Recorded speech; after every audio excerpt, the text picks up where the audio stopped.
नमस्कार दोस्तों। आज हम सीए प्रोस्टेट यानी प्रोस्टेट कैंसर के विषय पर बात करेंगे। उसकी हम स्क्रीनिंग कैसे करते हैं, कैसे पता करते हैं कि हम प्रोस्टेट कैंसर से ग्रसित हैं या नहीं। इसके लिए हम लोग सीरम पीएसए यानी एक ब्लड टेस्ट होता है जिसके थ्रू हम सीरम पीएसए का लेवल देखते हैं। वो अगर बढ़ा हुआ आता है तो उसमें हमें सीए प्रोस्टेट होने की संभावना बढ़ जाती है।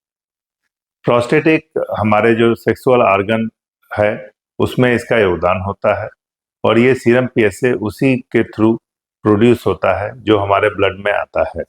यदि सीरम पीएसए हमारा बढ़ा हुआ आता है तो हमें घबराने की जरूरत नहीं होती है। यह एक इंडिकेटर है कि प्रोस्टेट में कुछ डिस्ट्रक्शन हो रहा है और जिसके वजह से ये पीएसए का लेवल बढ़ गया है।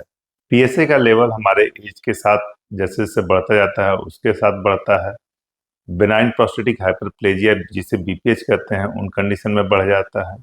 जब हमें यूटीआई हो या प्रोस्टेट के अंदर इन्फेक्शन जिसको हम प्रोस्टेटाइटिस बोलते हैं उन कंडीशन में ये बढ़ जाता है। इसके अलावा और भी कई कारण हैं जिसमें ये बढ़ता है।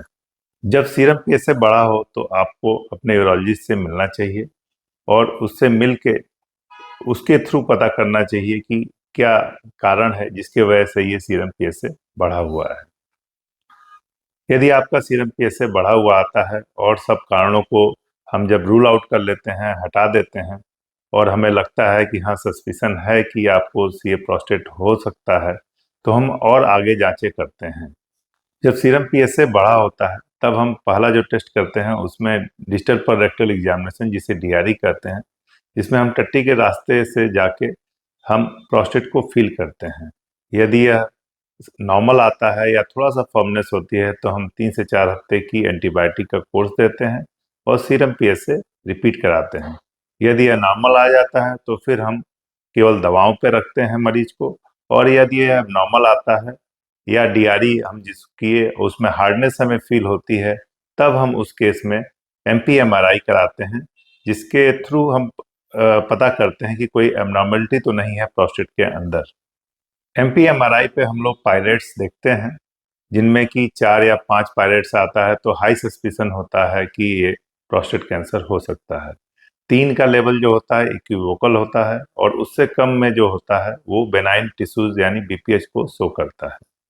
जब एमपीएमआरआई पे ये पायरेट्स 4 और 5 लीजन हम देखते हैं तो फर्दर जो टेस्ट होता है उसको हम बायोप्सी कहते हैं, जिसमें हम टट्टी के रास्ते से जाके प्रोस्टेट से कुछ टिश्यू निकालते हैं और हम माइक्रोस्कोप के अंदर में देखते हैं।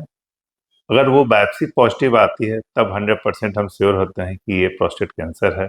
अगर नॉर्मल आती है तो फिर हम पेशेंट को फॉलोअप में रखते हैं और सीरियल पीएसए करा के देखते रहते हैं।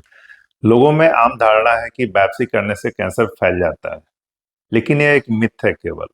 हम इसमें अगर बायोप्सी ना करें तो हमें पता नहीं चलेगा कि कैंसर है या नहीं है, किस तरीके का कैंसर है और उसका क्या इलाज करना है। तो बायोप्सी एक सामान्य प्रोसीजर है और इससे घबराने की जरूरत नहीं है, और इसके लिए अगर जरूरत पड़ती है तो आप आराम से करा सकते हैं। अब हम किन पेशेंट्स में सीरम पीएसए कराने की जरूरत होती है। जनरली हम लोग 50 साल की उम्र के बाद एक स्क्रीनिंग टेस्ट की तरीके से सीरम पीएसए एडवाइज करते हैं, और उन पेशेंट जिनमें की फैमिली हिस्ट्री है, जिनके परिवार में कभी प्रोस्टेट कैंसर रहा है, उनमें हम लोग 40 साल की उम्र से ही ये स्क्रीनिंग स्टार्ट कर देते हैं। सीरम पीएसए टेस्ट कराने से पहले हमें एक खास बात का ध्यान रखना चाहिए कि जो सीरम पीएसए है आफ्टर सेक्स या मैस्टरबेशन 24 घंटे के अंदर किया है अगर, तो बढ़ जाता है। तो हमें ये टेस्ट देने से पहले ये जो 24 आवर्स का एक पीरियड है उसको ये सेक्स या फिर मस्टरबेशन को अवॉइड करना चाहिए ताकि हमारी रिपोर्ट सही आए।